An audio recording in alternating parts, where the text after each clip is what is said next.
This is Writer's Voices with Monica and Caroline, and our guest, I skipped ahead. I'm your host, Monica Hadley, and with me is my co-host and mother, Caroline Kilborn. And good afternoon, everyone. And if you're listening on Monday, it's morning, and I hope it's another nice day then. So. And we have been away from the studio for a couple of weeks. Yeah. We did broadcast some really interesting shows while we were gone. One was Ruta Sepetys with Salt to the Sea that we recorded beforehand. Oh, yeah, that was an amazing historical fiction novel. And then we rebroadcast Magnus MacFarlane Barrow with Mary's Meals, because that's a very timely issue right now. Mm-hmm. They feed refugee and children all over the world. And who do we have with us today? Well, today we have, Saeeda Hafiz, and she is the author of The Healing, a memoir of food, family, and yoga, and it is a voyage of discovery. There's no doubt about it. Mm-hmm. And yet, do we have a little background on Sayyida? I think it says she's been experiencing the power of her yoga practice and benefits of eating a whole foods diet for more than 20 years. She teaches basic holistic nutrition and yoga to kids and adults throughout the San Francisco Bay Area. Sayyida is a graduate of Temple University in Philadelphia and studied at the Sivananda Yoga Vedanta Centers and Ashrams and the Natural Gourmet in New York. Welcome to Writer's Voices, Sayyida. Thank you for having me. I'm excited to be here. And I think you've been to Fairfield before, haven't you? I have. One of my closest friends, who's also a writer, Rochelle Chase, she lives there, and I visited, and it's a lovely place. Kind of like a best-kept secret. And I thought, it's to retire. That's not a bad idea, although I will say that San Francisco weather is a little more moderate than what we have here. We have a gorgeous day here today. Well, spring and fall are pretty lovely, mm-hmm. and winter and summer are beautiful too, but pretty extreme sometimes, not always. I think we have maybe the broadest temperature range of almost anywhere, because we can go from 20 below to 110 in a year. So, I mean, those are real those extremes. Are extremes, yeah, for sure. They don't happen very often, but it's possible. So, Sayyida, tell us how you came to write The Healing. Well, when I started, like a lot of things, I didn't set out to write a book. I was wanting to put together a basic calendar with some healing information that I was learning as I was in classes in whole foods nutrition as well as yoga. And basically, I wanted to just have sort of a nice recipe card or a section on the calendar with some basic yoga postures that kind of worked within the season. And I had solicited that idea to a lot of publishers and printers, and one of the publishers came back and said, we love this concept, but we would like for it to be a book. And I know, long story. Short, I didn't necessarily know how to write a book, but the idea kept coming towards me around documenting my experience with whole foods nutrition and yoga, and what it ended up turning into is a memoir, because a lot of healing had to happen, and, hence the name, The Healing. And it took me on this journey that I would have never sketched out for myself, but it's been kind of remarkable. So, that's kind of how it all started, as a calendar, and now it is a book. And how long ago was the calendar concept? Were you working on that? Was it quite a while ago? Okay, hold on to your hat. About 17 years ago. That's not that unusual, believe it or not. Mm-hmm. Good. For a first book to spend many, many years in gestation. Well, that's what I started to understand as I was meeting different writers and talking to coaches, taking classes. A lot of people were saying their first book, on average, I was getting around 12 years. And I thought, that makes a lot of sense, considering that I hadn't even started thinking about a book, and that it would take that time for me to come to this. And I really feel that's part of the journey, too. The writing kind of has been the icing on the cake with moving into a holistic health lifestyle. you said you took classes and went to conferences and so forth. What did you find particularly helpful in that process? Were there certain teachers that you found or coaches that were really helpful? Yes, I have run into some amazing teachers and coaches, and one of the things is I worked with one woman named Rachel Howard, and she was phenomenal. And what she would do is, as I was putting things on the page, she could look at it from this literary standpoint and begin to tell me something's missing here. Your character's not fully developed. The reader's not going to believe you, and which has been fascinating. And at the same time, I was sending sections to a therapist I had been working with, Victoria Butterworth, and she would pretty much the same exact places say, you're not telling the full truth here, you're holding back. And both of these people were 3,000 miles apart, and they don't know each other. Oh, that's really interesting. Yes, it was chilling. And what really was exciting for me around this was that when I work with writing coaches, it really is, even if it's fiction, that your character must be on the page and people must be able to follow with you exactly where you're going, and that it needs to be believable. And that was so lovely and connected to therapy of, are you becoming your full, most dynamic self? Are people going to believe who you are? And the two were merging for me, coming from, this therapeutic background, clinical psychologist, with someone who's looking at just good writing. And I thought, that's the mystery in life. You have to be able to stand in your truth and be your full self. And so it was like these light bulbs went off for me about how to be a true, honest person, living in today's society. Well, I think, kind of the buzzword for that is authenticity. Yes. Yeah. And for a writer, authenticity is harder than it sounds, because when you can, in one-on-one, you can be authentic with somebody because you know your audience and you can react and respond to them. And if it's somebody that you feel uncomfortable talking about, some authentic truth about yourself, you just don't have that conversation with that person. You don't have to. But when you're writing, you don't know who's going to read it. That's right, you don't. And I think that... Yeah, so it may be difficult to let your guard down to... I think with the memoir, it is difficult to let your guard down and really show yourself, warts and all. Yeah. Yes, exactly. And I think that was a big leap for me, because when the initial publisher said they wanted a book, I was off figuring out how to do a how-to book, how to tell people what to do. And when all was said and done, it was people want to know what you've experienced, mm-hmm. and how and why you're able to say you can try this or follow your true path. So that was also eye-opening of having that difference of, there are a lot of people that can say, do this, do this, do this, but if they haven't experienced or lived it or understood it in a deep way, how is someone else going to understand and feel it for themselves? Absolutely, yeah.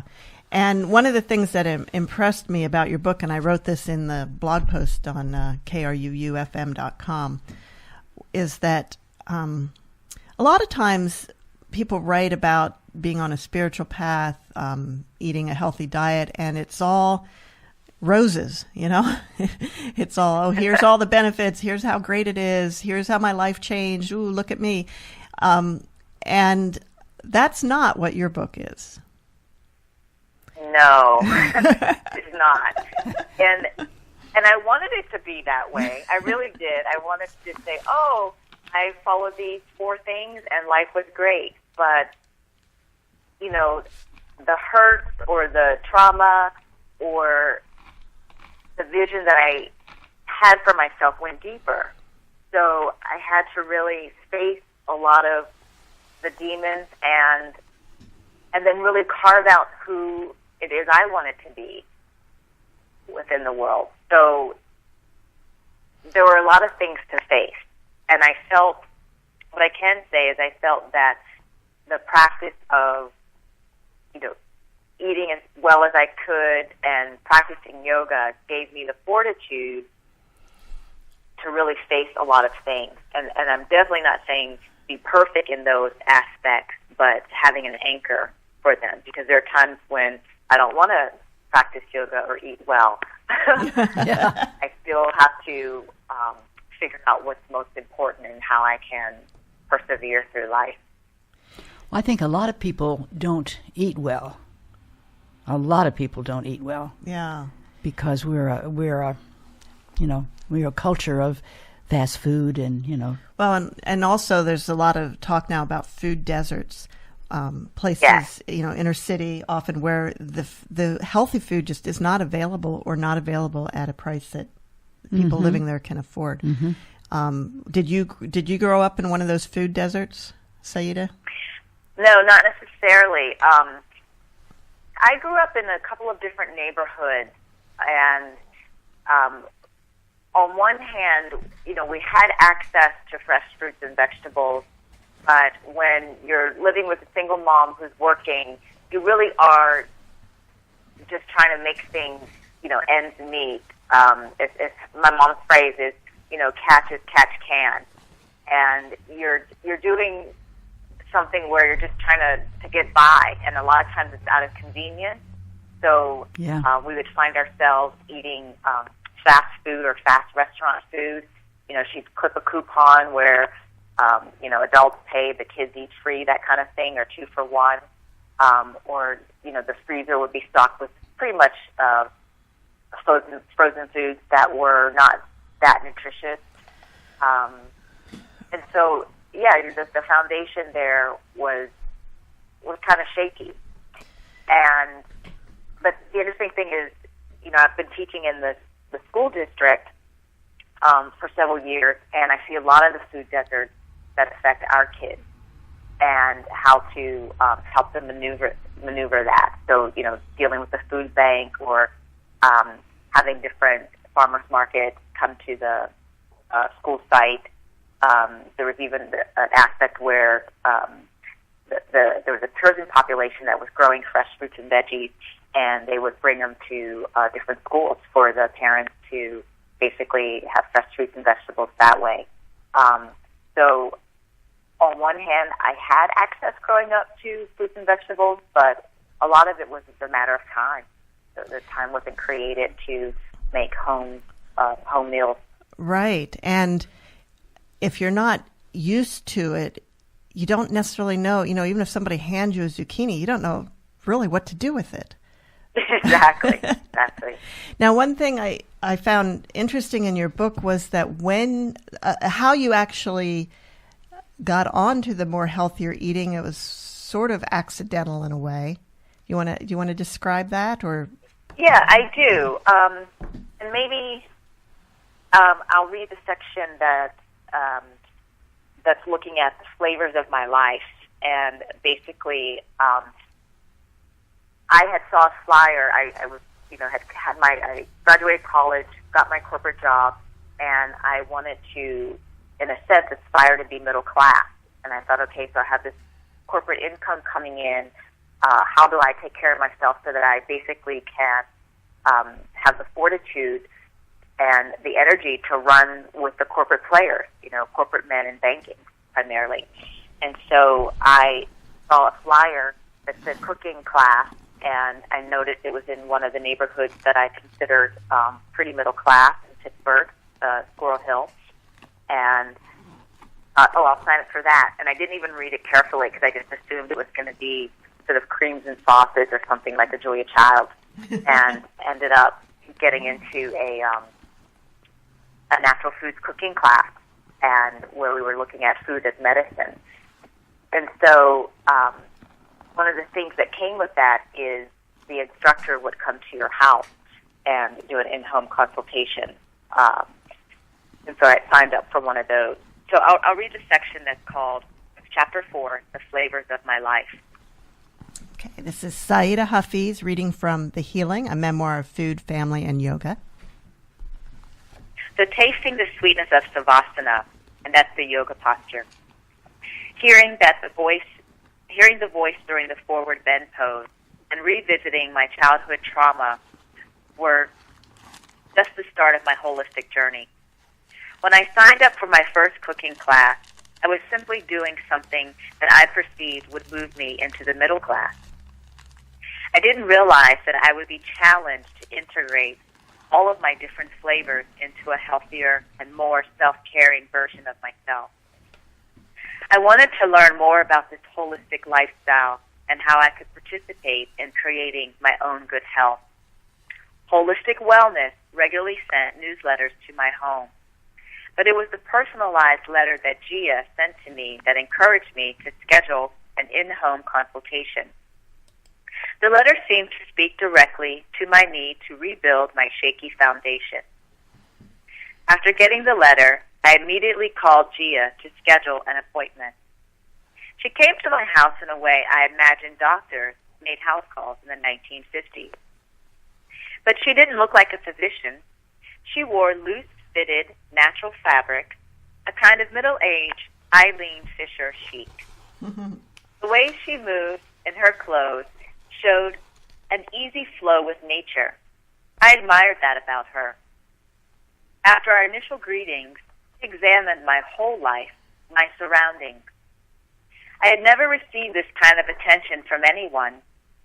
She made me feel like everything in my life mattered, that it had contributed to who I am. I felt like I mattered. I must admit, that was a new feeling. Gia pulled out her client notebook and glanced at the intake form. I fixated on her fingernails. They were short and manicured, but not polished.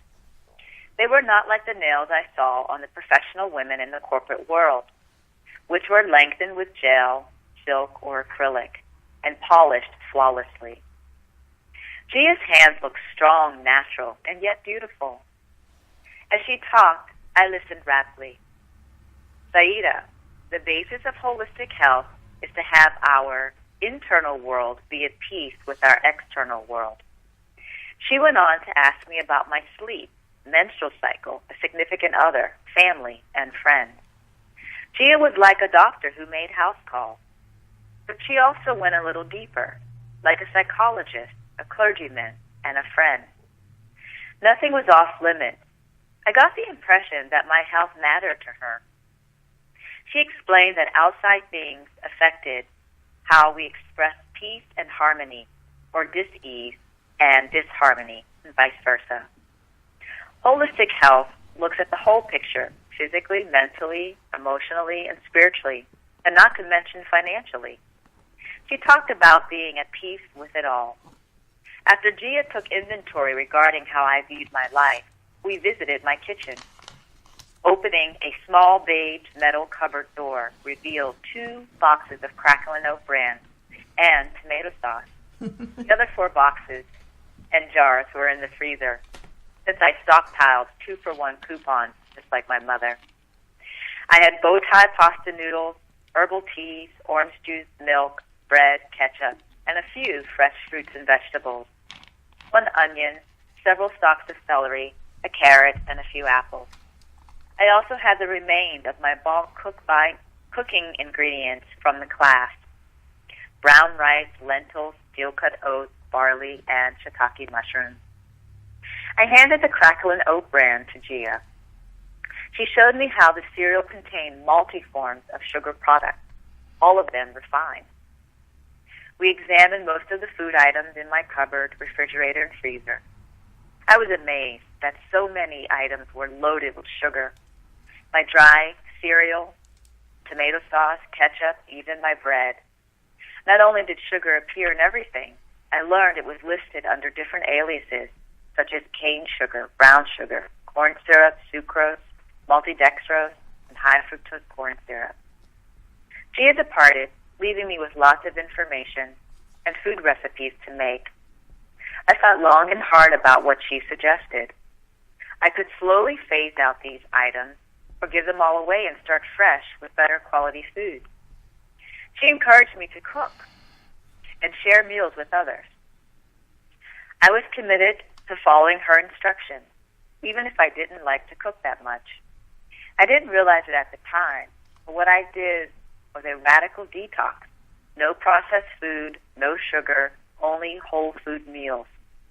I learned later that my regular consumption of refined sugar, both known and unknown, affected my pancreas, insulin levels, and my liver, a place to store sugar as fat. Sugar made me tired and grumpy, especially during premenstrual time, but mostly I felt spaced out and numb. When I stopped consuming sugar, I experienced a chemical withdrawal, similar to my Uncle Paul's heroin withdrawal. I became depressed, yet I was no longer fuzzy. I was less irritable and fatigued. I was in the process of sobering up, even if it was challenging. I knew it was the right thing for my body and my mind. The detox reminded me of a time when I went through the entire 4th grade without knowing something was wrong with my eyesight. By 5th grade, I had my eyes tested, and lo and behold, I needed glasses. With glasses, I could see much better.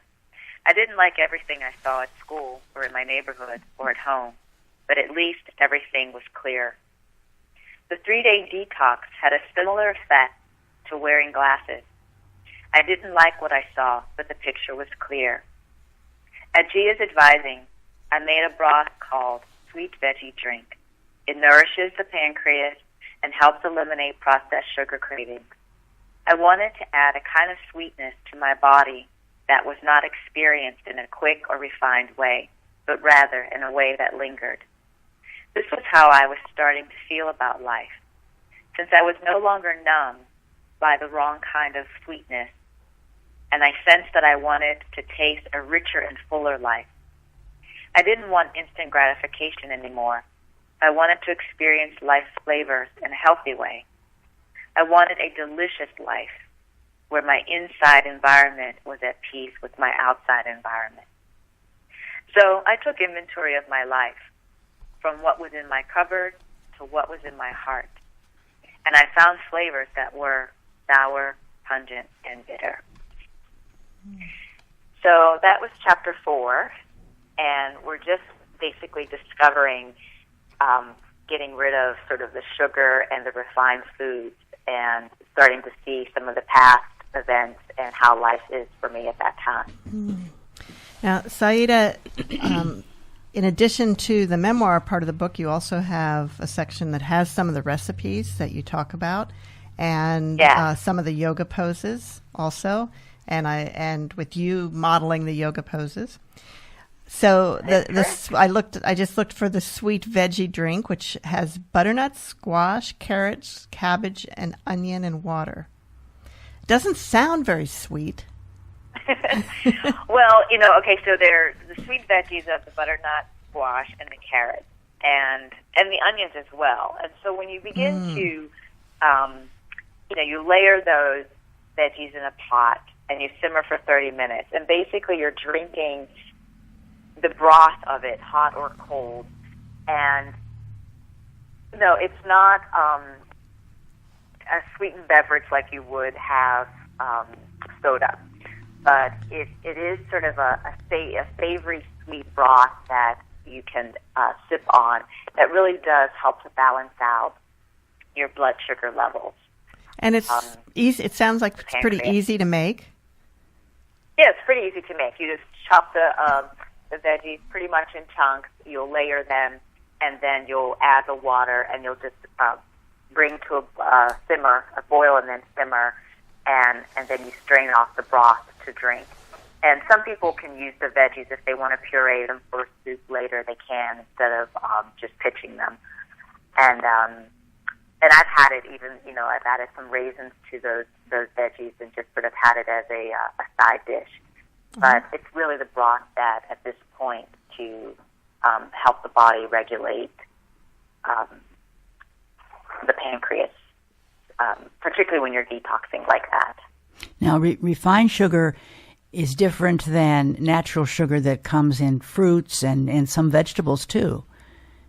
Yes, a lot of the refined sugar has been heavily processed, and some people have said that if they were to make table sugar today as if it were never used before, that it may not pass the FDA because it's processed often like cocaine or a really refined process there. So it goes into the bloodstream really quick. It definitely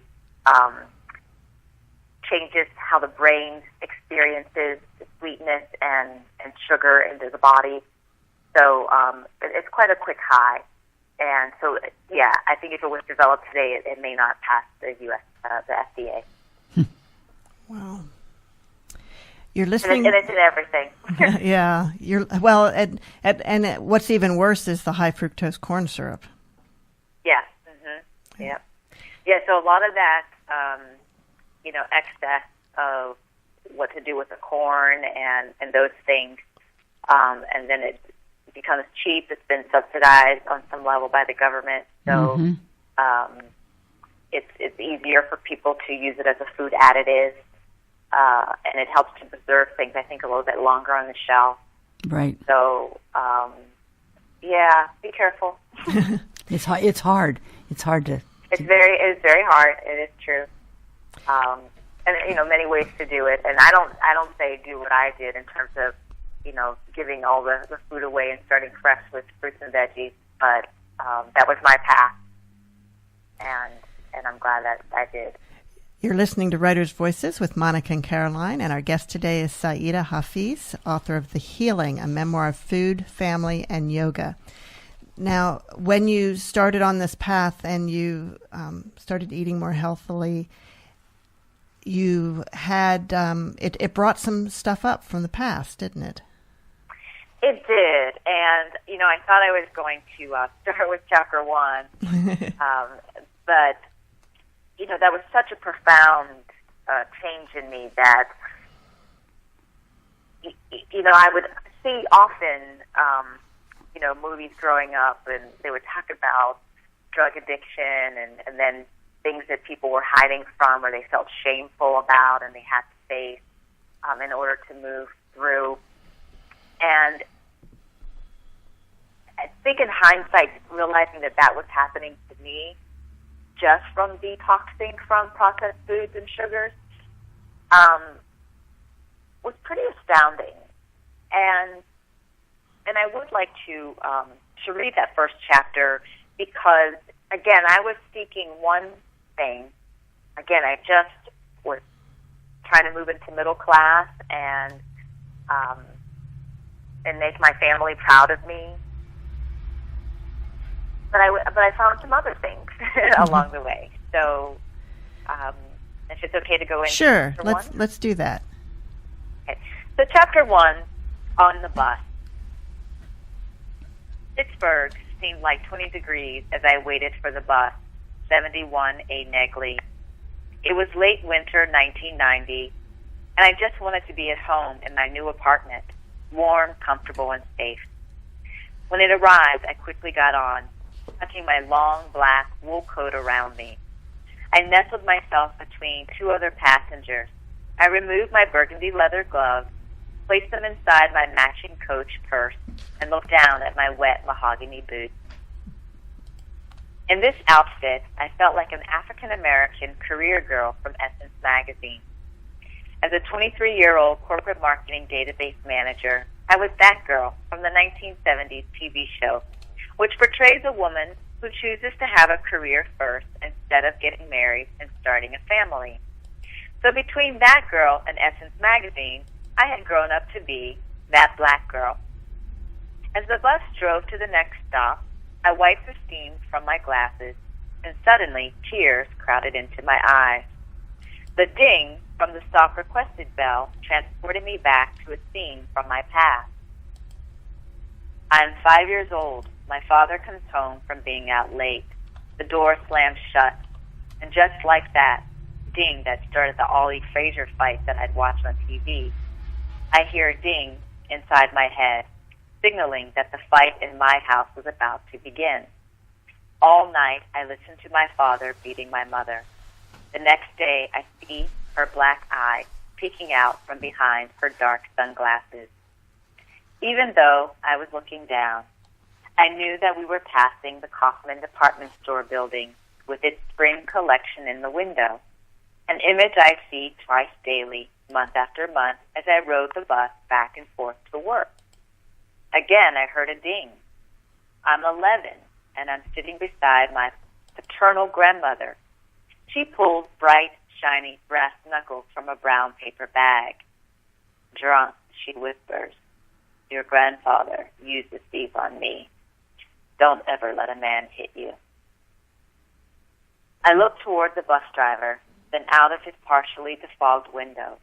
The round dormitory buildings belong to the University of Pittsburgh. Ding! I am 13, and my mother has just thrown a sewing box filled with sharp needles, scissors, thimbles, and thread at my younger brother. It misses him. Head hung low, teeth grinding, hands shaking. I pull the cord hard. Ding! Inside my head, I yell, "Stop! I want to get off." At Negley and Ellsworth, I staggered off the bus, wondering why I was suddenly having these horrifying memories for the first time. My legs shook as I walked across the street toward my apartment. Blinded by my tear-speckled eyeglasses, I fumbled for my keys. Emotionally exhausted, the small flight of stairs left me winded. I opened the door to my apartment, took off my coat to the floor. Back against the wall, I looked around at the empty rooms, bare walls, curtainless windows, seeing only a futon mattress for sleeping, an expensive all-clad cooking pot, a professional chef's knife, and a second-hand, fine china dish set. It wasn't that I couldn't afford to begin furnishing my place. The truth was that I wasn't sure I wanted to. I didn't want to fill it up with the should-have from the latest TV commercials. It was my first place, and I wanted to decide what furnishings best represented me. Part of me liked not having furniture. It gave me the feeling of building a new life from the ground up. I started to cry again, and my salty tears came down like a monsoon, with snot hanging from my nose. I sat on the floor like a 4-year-old hugging my knees. Then I heard the voice of my mother inside my head. "What are you crying for? I was the one who suffered all those beatings. Girl, you better go on and be happy. You got a good job. You make almost 3 times more than I do. You have a college degree and your own apartment. You're not one of those single black mothers raising babies. Just go on and be happy. You made it." I cried even harder. Had I made it? Did I want for me what society, Black America, and my mother wanted for me? I continued to sit on the floor, and more violent images appeared in my mind's eye. My body flinched each time I remembered a scream or a loud thump from my childhood. But it was the memories of long periods of silence from childhood that were the scariest. I never knew if the fight for the night was over. So my eyes would shift back and forth in the darkness of my bedroom, waiting. Even though Pittsburgh seemed like 20 degrees that day, the memories of my past were just beginning to thaw out. That's chapter 1. From The Healing by Saeeda Hafiz. So you had a lot of baggage to deal with. Yes, I did. It was, like I said, it was really kind of fascinating that, as I kind of went through the days later of understanding and connecting that what I had done differently was, not have processed foods or sugar in my diet, and it gave me a chance to kind of what I call thaw out or not feel numb anymore, and to really just look at my history and where it comes from, and how initially that felt really shameful, and then I started looking at what what had I been eating this whole time? It was, fast food. Breakfast was often just grabbing a donut. And when I was in college, I remember having lollipops just about every morning.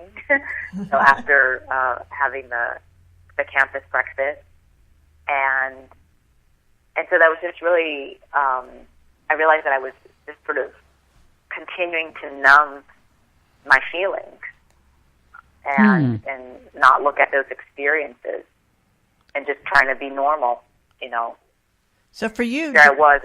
Sugar really was your drug. Oh, yeah, absolutely. Yeah. Sugar was the drug for me. And at least it was better than other choices you could have made in terms of drugs? Yes, particularly because, as the reader will see, my brothers and sisters made different choices to alleviate their pain. Mm-hmm. And choices they're still trying to fight back from, the hard drug addiction, which is just hard. And I remember reading in one of your brothers, I think it was your brother who seemed to be doing really, really well and then fell back into it again. yes. Yeah. And according to sort of the Facebook pages now, he's much better again. So, you just kind of keep an eye on it. And the interesting thing is there's been good reception from family members about the book, even though it shows all of my work. It also highlights theirs. Yeah, let's talk about that a little bit, because that's a big issue for people writing memoir. Because it isn't just your story that you're telling; it's your story of the people around you. Yeah. Yes. Were you? Did you hold back at all because of that, or do you think that's part of why it took so long to complete it?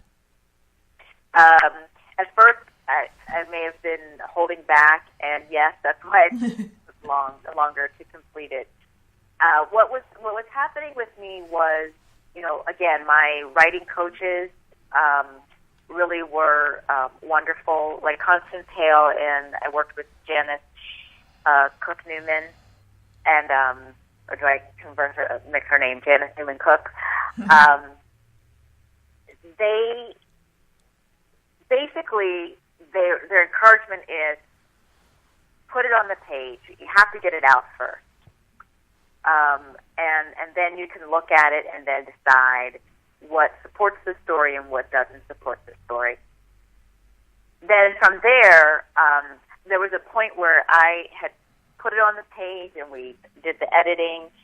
And I remember this one summer before going to print that I thought, oh boy, this can be really embarrassing to my family. Mm-hmm. And one of my tactics to keep writing was, well, they've embarrassed you for years. And then it was I was at a standstill, and I remember one of the I work in the school district, so I have summers off to do intensive writing. And I remember one of the summers I just sat there. I show up for writing, but I couldn't get anything ready to go. And after weeks and weeks, a message came to me that said, you need to send this to your parents and let them know that you are most likely going to be in print. You're sending this to them as a courtesy, and go from there. So I sent it to them, and I also sent it to my brothers. And several things came back, which was really surprising. My brother, the one that you make reference to, he has his degree in writing and literature, and he told me, be as honest and raw as you can be. You have to say the truth. Wow. And yeah, I was shocked. And my father came back with, well, I was not the man I wanted to be. So he didn't deny it. He just said, yeah, these things happen, and I just was not the man I wanted to be. Having gotten into this bar business, And so that was shocking. My mother, her stance was, well, one is if it can help other women and families be honest with themselves, she says she feels that it should get out there to every woman and child who comes from an abusive household, to help them with their struggles, which was really good. And she also said something to the effect of, she said, well, it all happened. So they really kind of put their arms around the fact that the truth was on the page. And I remember my mother asking me at one point when I'm using some dialogue to talk about a conversation that she and I had, and she said, you know, did I really sound like that? And she wasn't defensive when she asked the question.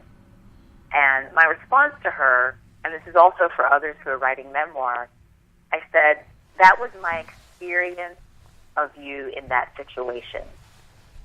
So I could honestly say, this is how I experienced the situation. Whether or not you were really like that, you know, as they say, there's your side, my side, and then there's the truth. Yeah. Right? Right. And that's all I could stand in.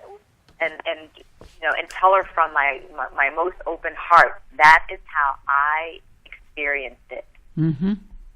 And I think when others are talking about hard situations with families, whether they're writing it or having hard conversations, you can only stand in, this was my interpretation of how I experienced your words or your actions or non-actions.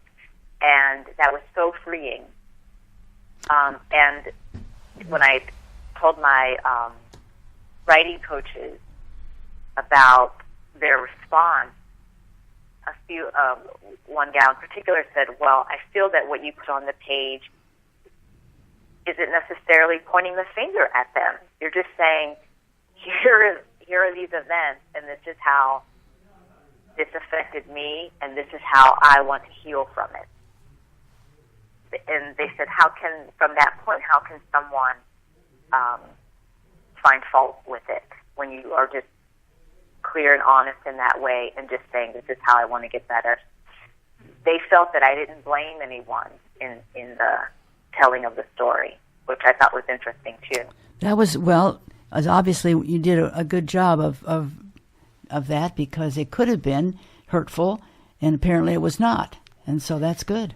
One thing that other memoir writers have said sometimes when they showed the book to people who are close to them or showed a manuscript, that they would get back a correction, some minor detail, you know, that doesn't really have any effect on the story. And for example, I think one said, no, your father didn't give me that coat. That was from from my mother, or something like that. You know? Right. So you didn't have that happen? No, I didn't have that. Well, I do remember my brother said something about, like, Grandma drank gin, not whiskey. And I was like, well... Yeah, that kind of thing. Both. Yeah. That kind of thing. Well, and there was one or two love interests in the story that one guy doesn't want to talk to me. And we had one small exchange, and he said, the truth hurts, and it's going to take a while to heal. So again, he didn't deny the truth of what you wrote. Didn't deny it. Yeah. Just said it's going to take a while to heal. And then another love interest, I said, this is going to go to print, and I just want to give you the courtesy. He took the information, and he never responded. And I said, you can give me any feedback you want. I may not change anything, but I'm open to it. And that was good. I never heard anything. That was a good way to approach it, though. Yeah, I mean, and that was the thing where I felt I gave pretty much people involved an opportunity to respond. I mean, people that I still really feel that I care about a lot. Okay, you refer to in one point that the 7 habits of highly effective people strategies. Yes. How did you apply that to what you were doing? Well, I really, and I still use the calendar of the 7 habits of highly effective people, because the way that they ask you to look at the different sections in your life is a very holistic way. You get to define how you show up. Are you an author, business owner? Are you a father, a mother? Are you an employee? And then in those areas, they have you look at what are, say, the top 3 things I need to do in each of these areas to show up and be that person, or be that whole person. And so I like how they have that situated, where, they use this metaphor. What are the big rocks? What are the big priorities? And then you can fill in with sort of the smaller pebbles and sand. And I find that being able to break things down in that way, I'm able to do even some nice small action items in areas that I care about, and keep those connections. And then I also get to watch, okay, well, you say you care about this, but you're not doing any action there. Do you really care about it, or not? And so it really helps me kind of look at how to be holistic with all the different areas that I care about in life. So it's the whole thing is a compass guide. The whole thing is a work in progress, then, isn't it? Yes, it is. Yeah, and that's the thing where the title of the book, The Healing, in and of itself, is something that you can look at. Yeah, okay, so I did some healing from the past, but then also it's a very present word. I'm doing some healing right now in the present, and then going forward in the future, there's going to be some things, if I'm participating fully, I'm sure to make some mistakes along the way, and we'll have to have some new healings to come about. So it's really a past, present, future title, and again, and in this case, a memoir of food, family, and yoga. But I guess over time, all those things can change and interplay. You're listening to Writers' Voices with Monica and Caroline, and our guest today is Saeeda Hafiz, author of The Healing, a memoir of food, family, and yoga.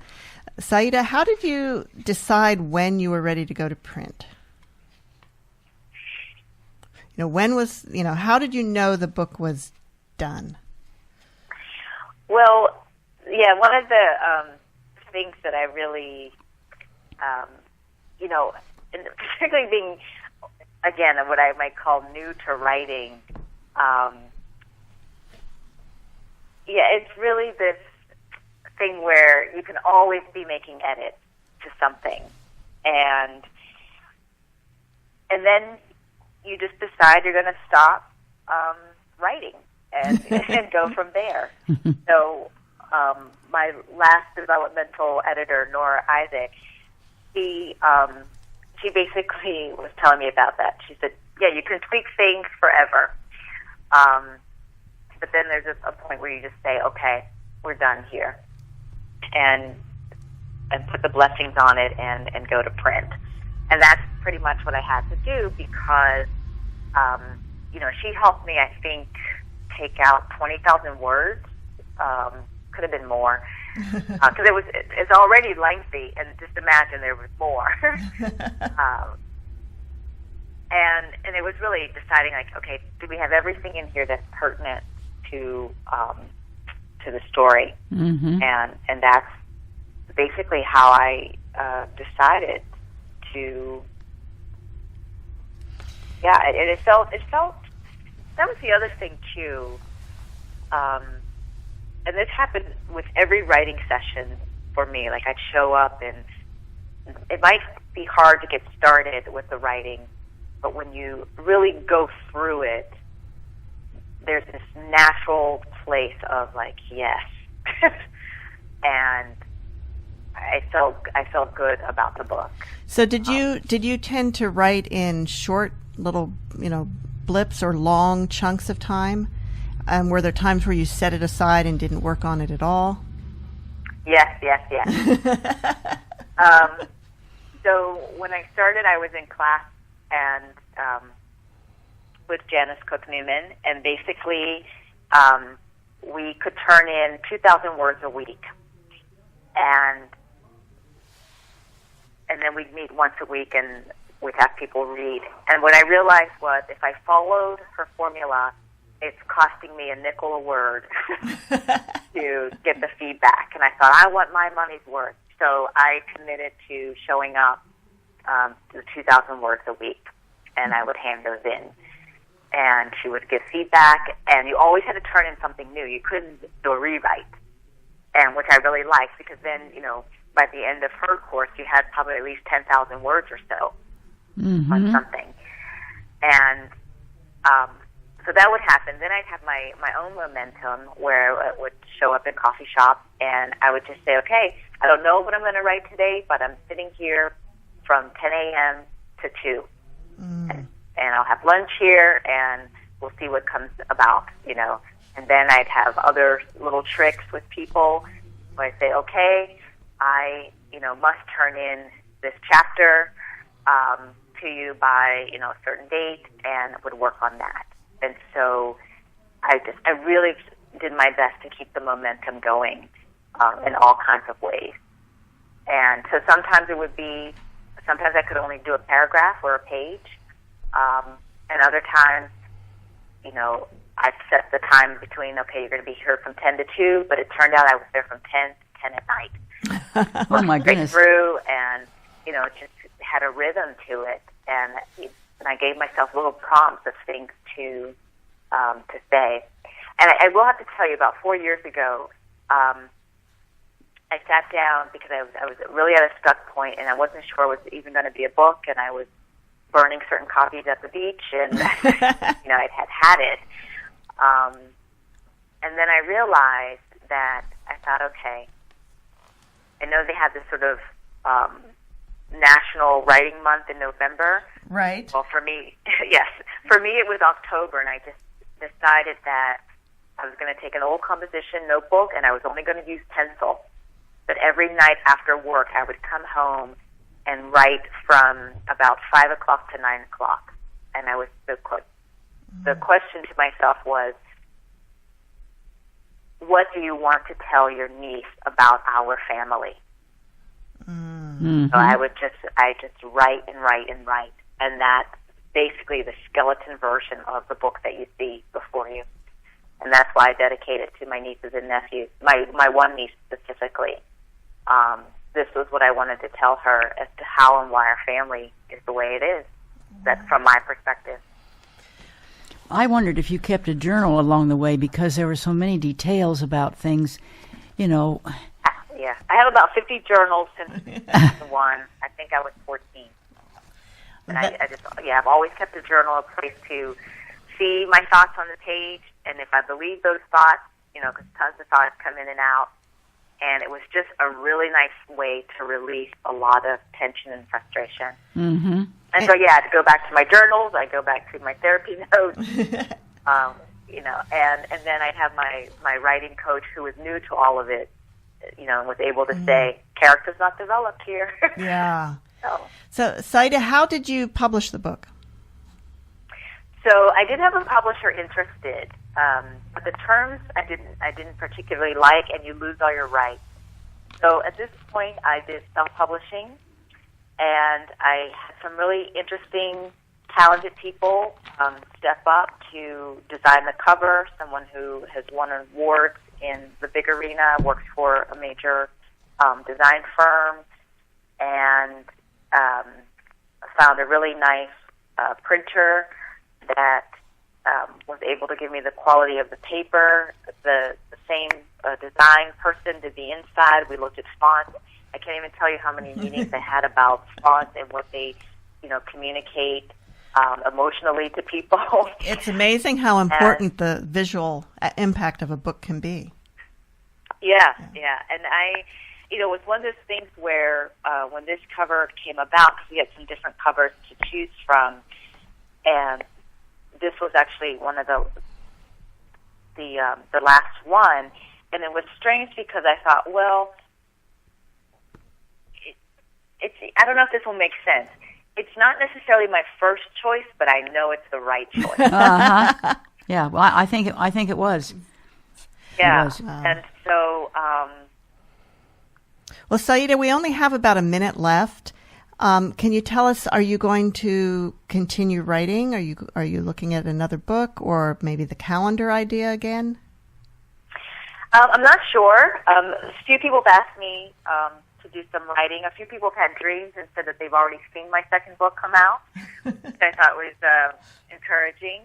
And so I think for this particular, for now, in the next several months, I'm going to continue to do some promotion and maybe look at doing some writing later in the year, or the beginning of next year.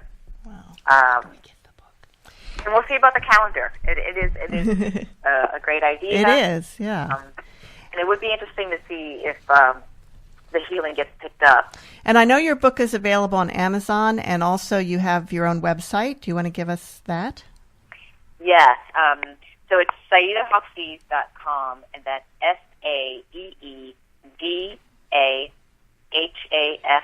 SaeedaHafiz.com.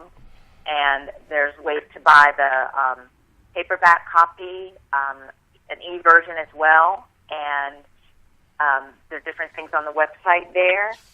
And, and if people want to do wholesale for resale in their bookshop, they can